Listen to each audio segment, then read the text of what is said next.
a telephone company repairman. One afternoon, I was sent out to do a little rescue job.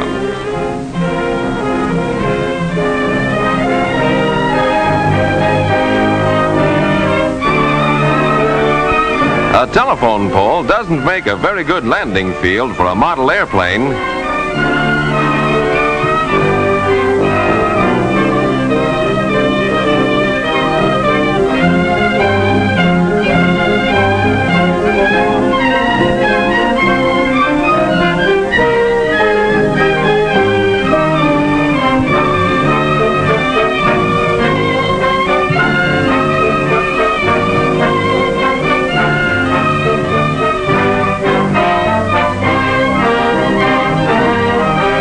The boys their names.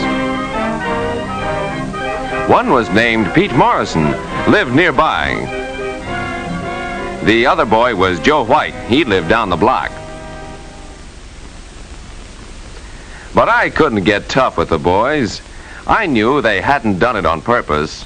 I told them they'd have to be more careful next time, though.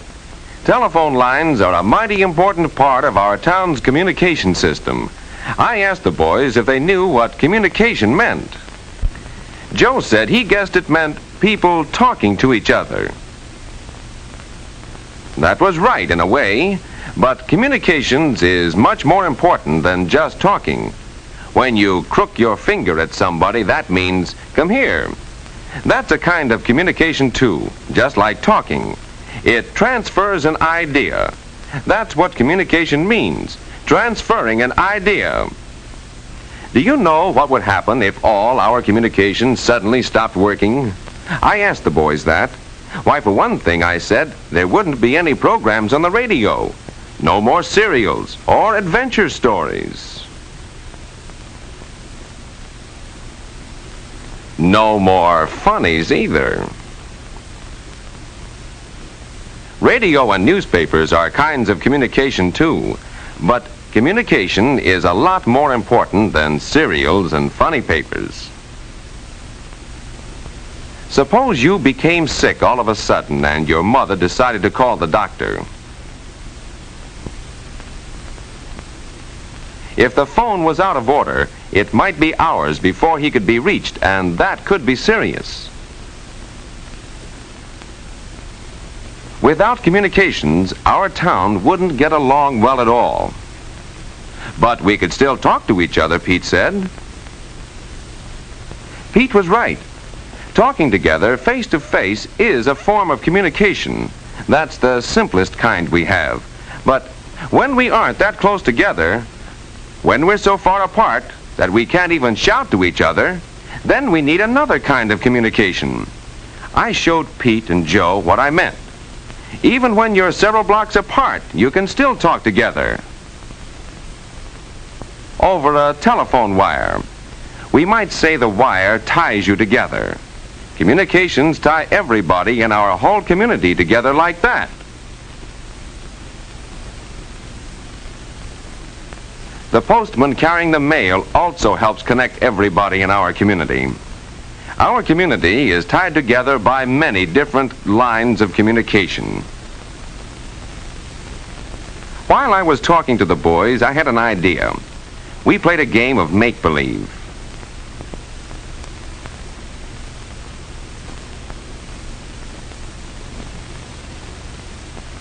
We pretended a roll of tape was Pete's house, and another roll was Joe's house.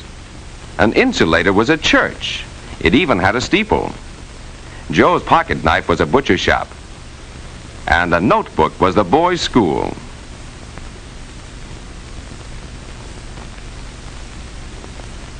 I put a wire between Joe's house and Pete's. There was a telephone connection at Pete's house and a connection at Joe's house. The telephone wire tied the boys' houses together. In the same way, we connected the boys' houses with the butcher shop and with the school. But that was only one way in which these places are tied together. We can send letters between them too, you know. So I borrowed some writing paper from the school. We pretended the pieces of paper were letters, As the boys knew, a letter could be sent from Pete's house to Joe's. The butcher shop could send a bill to Joe's house. Mail could be sent between all these places. But what about the church, Pete wanted to know. I said, sure. We can telephone or send mail to the church, too. But there's another way a church can communicate with us, isn't there? The boys couldn't guess how. They hadn't thought of the church bells. The bells say, "Come to church, come to church." I explained that you hear certain kinds of communication. What does the alarm clock say? It says, "Get up, time to go to work." What does a factory whistle say? It says, "Everybody quit work, time to go home." What does the siren on the fire truck say? It says, "Get out of the way, there's a fire." But I explained, there are also kinds of communication that you see instead of hear.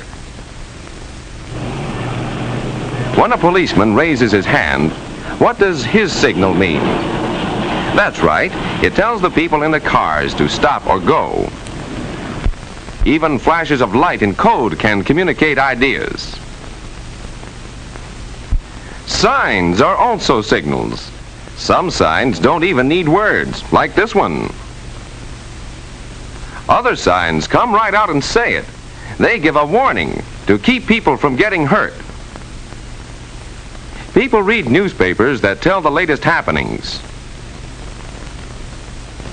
They receive letters that carry messages from friends.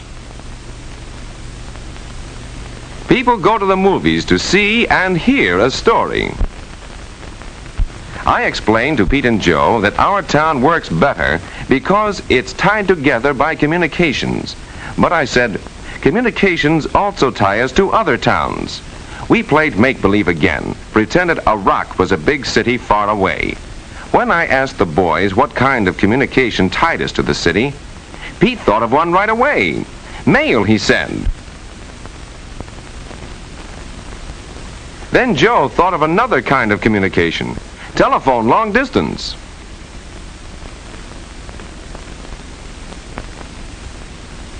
I connected our town and the city with a long-distance wire. After they leave our town, I said, telephone wires run along the highway and across the fields and over the rivers, all the way to the city. And in the city, there are telephone operators and switchboards which make it possible for us to talk with people in almost every country in the world. But, I said, there are other long-distance communications besides the telephone. Radio doesn't even need wires. In split seconds, through the air, it brings voices from abroad and makes us neighbors of people, half a world away. We have television, too, so that we can see as well as hear events happening far away. You see, communication ties us to everyone, everywhere. There are simple kinds like talking together, and complicated kinds like television. But simple or complicated, all are important. Well, I had to go about then, but before I left, Pete told me he had an idea. He said that he and Joe would try to find out just how many different kinds of communication they could find in their neighborhood. Say, I'll bet they had fun. How would you like to try that idea?